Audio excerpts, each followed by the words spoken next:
Hi అండి, welcome to our channel my school. ఈరోజు 10th class biology second lesson శ్వాసక్రియ పాఠం నుంచి బిట్స్ చూద్దాం. ఫస్ట్ వన్, శ్వాసక్రియ అనే పదం ఏ భాషకు చెందింది? Answer respiration. రెస్పిరేషన్ అనే పదం ఏ భాష నుంచి వచ్చిందంటే లాటిన్ భాషకు సంబంధించింది. ఇది లాటిన్లో రెస్పైర్ అంటే పీల్చడం అని అర్థం. రెస్పైర్ అనే భాష నుంచి రెస్పిరేషన్ అనే వర్డ్ వచ్చింది. కార్బన్ డైఆక్సైడ్ను ఏమని పిలిచేవారు? లేబర్ టైంలో కార్బన్ డైఆక్సైడ్ను స్థిరమైన వాయువు లేదా బొగ్గు పులుసు వాయువు అని పిలిచేవాళ్ళు. లేవోయిజర్ కార్బన్ డైఆక్సైడ్ను కనిపెట్టే ప్రయోగాల్లో దేనిని మండించారు? Answer phosphorus. పాస్పరస్ని మండించారు. లేవోయిజర్ ప్రకారం వస్తువులు దహనం చెందేటప్పుడు వెలువడే వాయువు ఏమిటి? ఆన్సర్ స్థిరమైన వాయువు లేదా బొగ్గు పులుసు వాయువు. కార్బన్ డైఆక్సైడ్ను ఎలా గుర్తిస్తారు? కార్బన్ డైఆక్సైడ్ అనేది సున్నపు తేటను పాలలాగా తెల్లగా మారుస్తుంది. ఒకవేళ కార్బన్ డైఆక్సైడ్ వాయువు నిర్ధారించాలంటే ఆ వాయువుని సున్నపు తేటలోకి పంపించినట్టయితే ఆ సున్నపు తేట తెల్లగా పాలలాగా మారితే అది కార్బన్ డైఆక్సైడ్ వాయువుగా నిర్ధారిస్తారు. శరీర ధర్మశాస్త్రం అనే గ్రంథాన్ని రచించింది ఎవరు? శరీర ధర్మశాస్త్ర గ్రంథాన్ని రచించింది జాన్ డాఫర్. శ్వాస వ్యవస్థ ఎక్కడి నుండి ప్రారంభమై ఎక్కడి వరకు ఉంటుంది? శ్వాస వ్యవస్థ నాసికా రంధ్రాలతో ప్రారంభం అవుతుంది, వాయుకోశ గోనులతో అంతమవుతుంది. ఆహారపు మరియు వాయు మార్గాలను నియంత్రించే మూత లేదా కవాటం వంటి నిర్మాణం ఏది? ఆన్సర్ ఉపజీవిక. ఇక్కడ జీవిక అనబడింది కదా, జీవిక. ఉపజీవిక అనేది వాయు మరియు ఆహార మార్గాలు నియంత్రించే ఒక మూత వంటి నిర్మాణం. ఇది ఆహారం వాయునాళంలో పడిపోకుండా అడ్డుకుంటుంది. ఒకవేళ ఉపజీవిక కనుక లేకపోయినట్టయితే ఆహారం వాయునాళంలో పడి చనిపోవడం జరుగుతుంది. కాబట్టి ఉపజీవిక అనేది ఆహార వాహికను వాయు మార్గాలను నియంత్రించేటటువంటి ఒక కవాటం అంటే నిర్మాణం. స్వరపేటికలో ఏమేమి ఉంటాయి? స్వరపేటికలో స్వరతంతులు ఉంటాయి. స్వరతంతులు ఎలా కంపిస్తాయి?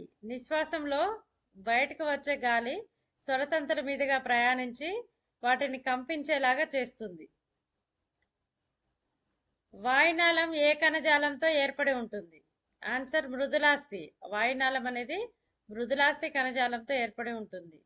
వాయునాళంలో సి ఆకార పుంగరాలు ఉంటాయి. మృదులాస్థితో నిర్మితమైన సి ఆకార పుంగరాలు ఉంటాయి. శ్వాసనాళాలు ఎలా ఏర్పడతాయి? ఉరకుహరంలోకి రాగానే వాయునాళం అనేది 2 శ్వాసనాళాలుగా చీలుతుంది. ఊపిరితిత్తుల క్రియాత్మక నిర్మాణాత్మక ప్రమాణాలు ఏవి? ఆన్సర్ వాయుకోనులు. ఊపిరితిత్తుల యొక్క క్రియాత్మక నిర్మాణాత్మక ప్రమాణాలు అని వాయుగోనులను అంటాం. వాయు మార్పిడి ఎక్కడ జరుగుతుంది? ఆన్సర్ వాయు కోశ గోనులలో జరుగుతుంది.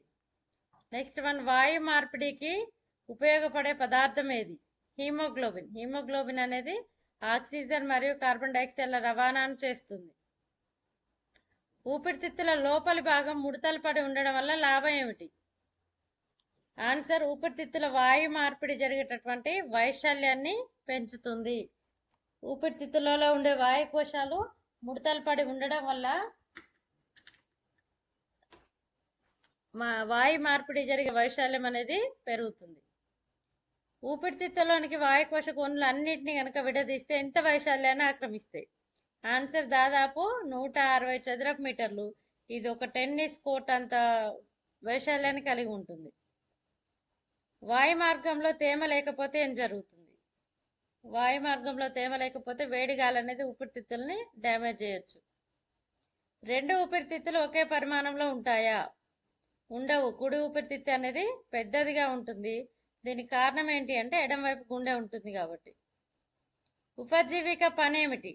ఉపజీవిక కంఠబిలం ద్వారా ఆహారాన్ని స్వరపేటికలోనికి పడిపోకుండా వాయునాళంలోకి పోకుండా నిరోధిస్తుంది. డయాఫ్రమ్ అనగా?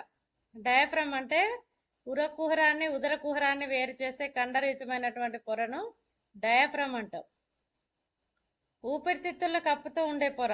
ఊపిరితిత్తులను కప్పుతూ ఉండే పొర ప్లూరా. ఇది 2 పొరలతో నిర్మితమైనది, ప్లూరా అంటాం. ఊపిరితిత్తుల్లో వాయు మార్పిడి ఎలా జరుగుతుంది? వాయుకోశ గోనుల నుంచి రక్తకేశనాళికలోనికి, రక్తకేశనాళికల నుంచి వాయుకోశ గోనుల్లోనికి కార్బన్ డైఆక్సైడ్, ఆక్సిజన్ అనేవి వ్యాపన పద్ధతిలో మార్పిడి జరుగుతాయి. గుండె నుండి ఊపిరితిత్తులకు ప్రవహించే రక్తం ఏది? ఆన్సర్ ఆమ్లజని రహిత రక్తం. గుండె నుండి ఊపిరితిత్తులకు వెళ్ళే రక్తం ఆమ్ల గుండె నుండి ఊపిరితిత్తులో పోయేది ఆమ్లజని ఆమ్లజని రహిత రక్తం.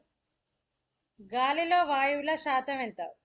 గాలిలో ఆక్సిజన్ 21% ఉంటుంది, కార్బన్ డైఆక్సైడ్ 0.03%, నైట్రోజన్ 78% ఉంటుంది. నిశ్వాసించే గాలిలో వాయువుల శాతం ఆక్సిజన్ 16%, కార్బన్ డైఆక్సైడ్ 4.4%, నైట్రోజన్ 78%. మానవ ఊపిరితిత్తుల సామర్థ్యం 5800 మిల్లీలీటర్లు. విశ్రాంతి దశలో మనం ఎంత గాలిని లోపలికి తీసుకొని వదులుతాం? సుమారుగా 500 మిల్లీలీటర్ల గాలిని లోపలికి తీసుకొని వదులుతాం. ఆక్సిజన్ రక్తంలోకి ప్రవేశించగానే ఏం జరుగుతుంది? ఆక్సిజన్ అనేది రక్తంలోకి రాగానే హీమోగ్లోబిన్తో కలిసిపోయి ఆక్సి హీమోగ్లోబిన్ అనేది ఏర్పడుతుంది. ఈ ఆక్సి హీమోగ్లోబిన్ అనేది కణజాలాలకు తీసుకొని పోబడుతుంది. అక్కడ మళ్ళీ ఆక్సిజన్ వదిలేసి కార్బన్ డైఆక్సైడ్ తీసుకొని కార్బాక్సీ హీమోగ్లోబిన్ మళ్ళీ ఊపిరితిత్తులకు వస్తుంది. కార్బన్ డైఆక్సైడ్ అనేది ఏ రూపంలో రవాణా చేయబడుతుంది? కార్బన్ డైఆక్సైడ్ బైకార్బోనేట్ల రూపంలో రవాణా చేయబడుతుంది. కొంత కార్బన్ డైఆక్సైడ్ ఏమో హిమోగ్లోబిన్తో కలుస్తుంది, కొంతనేమో ప్లాస్మాలో కరుగుతుంది. సముద్ర మట్టం నుండి పైకి వెళ్లే కొద్దీ ఏం జరుగుతుంది? ఆక్సిజన్ లభ్యత తగ్గుతుంది. సముద్ర మట్టం నుంచి పైకి వెళ్లే కొద్దీ ఆక్సిజన్ లభ్యత తగ్గుతుంది. ప్రతి 13 కిలోమీటర్లకు ఒకసారి సముద్ర మట్టంతో పోలిస్తే కేవలం 1/5 వంతు మాత్రమే ఆక్సిజన్ లభ్యమవుతుంది. ఊపిరితిత్తుల్లోనికి కణజాలాల్లోనికి ఆక్సిజన్ లభ్యతలో తేడా ఏంటి? ఊపిరితిత్తుల కంటే కణజాలాల్లో ఆక్సిజన్ గాఢత తక్కువగా ఉంటుంది. ఎందుకంటే కణజాలాల్లో ఆక్సిజన్ అనేది ఉపయోగించబడుతుంది కాబట్టి కణజాలాల్లో ఆక్సిజన్ గాఢత తక్కువగా ఉంటుంది. ఇది ఊపిరితిత్తులతో పోలిస్తే జస్ట్ 1/3 వంతు మాత్రమే ఉంటుంది. కణ శ్వాసక్రియ అనగా ఇంతకుముందు కణజాలాల్లోనికి హీమోగ్లోబిన్ ఆక్సిజన్ తీసుకొచ్చింది కదా, ఆ ఆక్సిజన్ ఏమవుతుంది అంటే ప్రతి కణంలోకి వెళ్తుంది. కణంలో కూడా మైటోకాండ్రియాలోనికి వెళ్ళి ఆల్రెడీ జీర్ణమైనటువంటి ఆహార పదార్థాలతో కలిసి ఆక్సీకరణం జరుగుతుంది. ఆక్సీకరణం జరిగి శక్తి విడుదలవుతుంది. ఈ ఆక్సిజన్ వినియోగించుకొని శ్వాసక్రియ జరిగి కార్బన్ డైఆక్సైడ్, నీరు మరియు శక్తి విడుదలవుతుంది. ఈ ప్రాసెస్ని కణ శ్వాసక్రియ అని పిలుస్తాం. ఇది కణాలలో జరుగుతుంది కాబట్టి కణ శ్వాసక్రియ అంటాం.